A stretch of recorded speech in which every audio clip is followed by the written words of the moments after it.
प्रश्न पूछना ज्ञान प्राप्त करने की सबसे महत्वपूर्ण विधा है। प्रश्न और उसका उत्तर किसी भी क्षेत्र में प्रगतिशीलता का आधार है। विज्ञान का तो पूरा अस्तित्व ही प्रश्न आधारित है।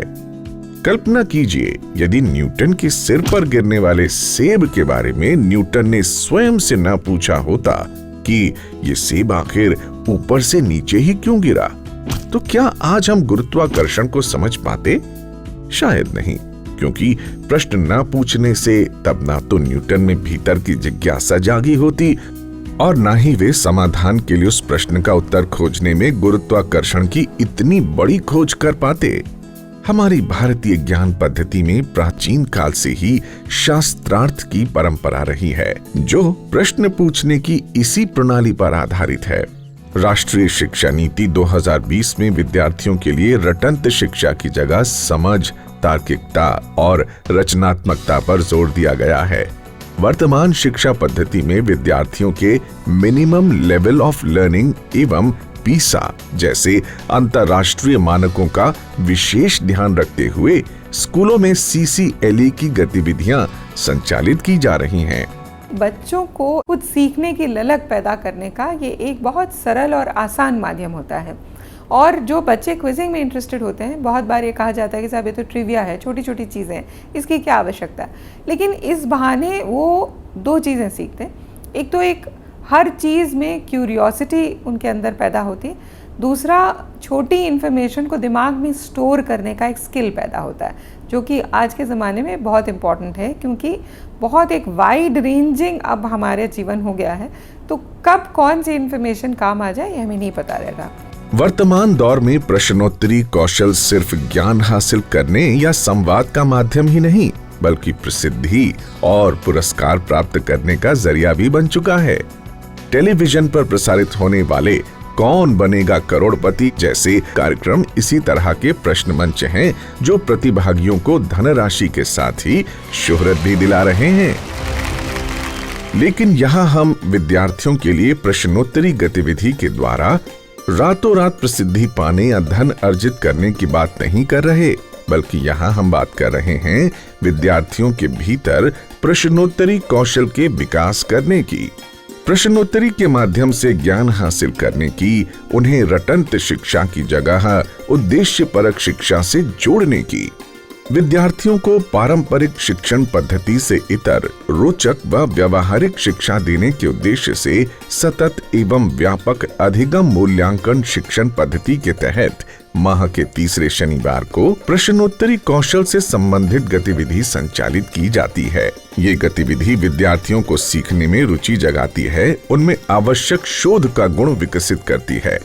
चूंकि ये एक सामूहिक गतिविधि है जिसमें विद्यार्थी सदन के रूप में भाग लेते हैं, इसलिए इस गतिविधि से विद्यार्थियों को मिलकर काम करने का मौका मिलता है एवं उनमें परस्पर सहयोग की भावना का विकास भी होता है। प्रश्न मंच। जय हिंद बच्चों, बैठो। इस गतिविधि में शिक्षक द्वारा प्रत्येक सदन के विद्यार्थियों से पूर्व निर्धारित थीम के अनुसार प्रश्न पूछे जाते हैं, जिसके आधार पर प्रत्येक सदन आपस में चर्चा करके प्रश्नों के जवाब देता है। पहले राउंड का पहला प्रश्न विकास सदन से। प्रश्न ध्यान से सुनेंगे, जल्दबाजी नहीं करेंगे। वंदे मातरम गीत के रचयिता कौन हैं? वैष्णवी, आप बताएं। वंदे मातरम गीत के रचयिता बंकिम चंद्र चट्टोपाध्याय जी थे। बहुत सही, बिल्कुल सही उत्तर। विकास ने प्रथम राउंड में ही विकास कर लिया। इस गतिविधि से विद्यार्थियों में नए नए विषयों को जानने समझने की इच्छा जागृत होती है एवं उनमें टीम भावना के गुणों का विकास भी होता है। अदला बदली।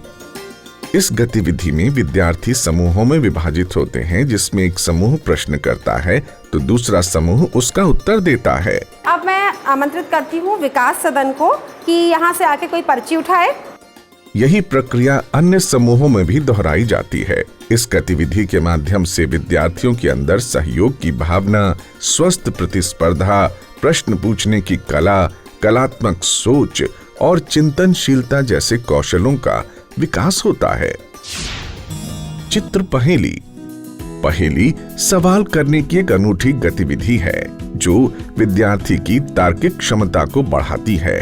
पहेलियों के जरिए बच्चों में न केवल मानसिक क्षमता का विकास होता है, वो उन्हें विषय वस्तुओं को गहराई से सोचने पर भी मजबूर करती हैं। इस गतिविधि में 2 सदनों से एक विद्यार्थी को बुलाया जाता है। एक विद्यार्थी शिक्षक द्वारा दिए गए चित्र को बिना देखे अपने सर के ऊपर लगाता है और दूसरा विद्यार्थी उस चित्र को देखकर बिना बोले अभिनय या संकेतों के माध्यम से पहले विद्यार्थी को चित्र के बारे में बताने का प्रयास करता है। इस गतिविधि में चूंकि दोनों सदनों को अंक दिए जाते हैं और अंकों की प्राप्ति एक दूसरे के सहयोग और विश्वास से ही संभव है, इसलिए इसमें विद्यार्थी सामूहिक सहयोग और तार्किक क्षमता का कौशल सीखते हैं। संख्यात्मक अभियोगिता एवं तार्किक क्षमता। आज के समय में IAS, गेट, कैट जैसे प्रतियोगी परीक्षाओं में एप्टीट्यूड टेस्ट एक महत्वपूर्ण पायदान है जिसे बिना तैयारी के पार नहीं किया जा सकता। इसीलिए प्रारंभ से ही हमें ऐसी तैयारी करवाना है जिससे विद्यार्थी भविष्य में इस तरह के टेस्ट को आसानी से पार कर सकें। इस गतिविधि के अंतर्गत शिक्षक द्वारा विद्यार्थियों की तार्किक क्षमता का टेस्ट लिया जाता है, जिसमें उनसे ऐसी गतिविधियां कराई जाती हैं जिसमें वे अपनी तर्क शक्ति का प्रयोग कर सकें।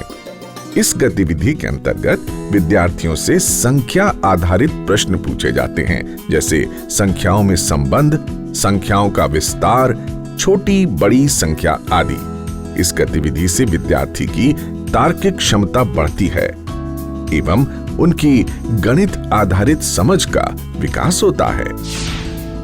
वर्ड एसोसिएशन या शब्द संगठन टेस्ट। इसमें आप सभी को 30-30 सेकंड के लिए एक शब्द दिखाया जाएगा जिसका प्रयोग करके आपको एक वाक्य बनाना है। इस गतिविधि का उपयोग विद्यार्थियों की सकारात्मकता जांचने एवं बढ़ाने के लिए किया जाता है। गतिविधि के अंतर्गत शिक्षक द्वारा विद्यार्थियों को थीम के आधार पर कुछ शब्द एक-एक करके दिखाए जाते हैं। विद्यार्थियों को इन शब्दों को देखकर उनसे संबंधित सकारात्मक घटना का वाक्य बनाना होता है। विद्यार्थियों द्वारा बनाए गए वाक्यों की सकारात्मकता के आधार पर ही इस टेस्ट का मूल्यांकन किया जाता है। इस गतिविधि से विद्यार्थियों में ऑब्जर्वेशन पावर तो बढ़ता ही है, साथ ही उनमें विपरीत परिस्थिति में भी सकारात्मक सोचने का गुण विकसित होता है।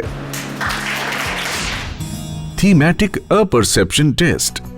इस गतिविधि में विद्यार्थियों को प्रश्न के रूप में एक चित्र दिखाया जाता है जिसके अनुसार विद्यार्थी निर्धारित समय के भीतर अपनी तार्किक क्षमता के अनुसार चित्र की व्याख्या करते हैं।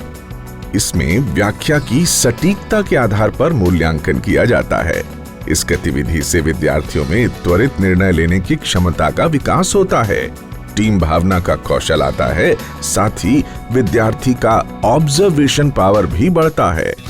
ये एक सामूहिक गतिविधि है, समूह में की जाने वाली गतिविधि है, तो बच्चे एक दूसरे से सीखते हैं, एक दूसरे को सिखाते हैं। यहाँ पीयर लर्निंग खूब होती है। बच्चे एक दूसरे की कमजोरी को दूर करने का प्रयास करते हैं। तो जो हम 21वीं शताब्दी के जो कौशलों की बात कर रहे हैं उसमें इस क्विज़ में चारों दिखाई देते हैं। यहाँ कम्युनिकेशन है, यहाँ कोलैबोरेशन है, यहाँ क्रिएटिविटी और क्रिटिकल थिंकिंग भी है। यहाँ बच्चों के सर्वांगीण विकास के लिए उनमें 21वीं शताब्दी के कौशलों के विकास हेतु ये बहुत ही महत्वपूर्ण एक्टिविटी है। उद्देश्य यही है कि हमारे विद्यार्थी जिज्ञासु बने, रचनात्मकता के साथ प्रश्न पूछें, ज्यादा से ज्यादा ज्ञान अर्जन करें और 21वीं सदी में सफलता के लिए स्वयं को तैयार करें। आइए इस उद्देश्य को सफल बनाते हैं और राष्ट्र निर्माण में अपनी भूमिका निभाते हैं।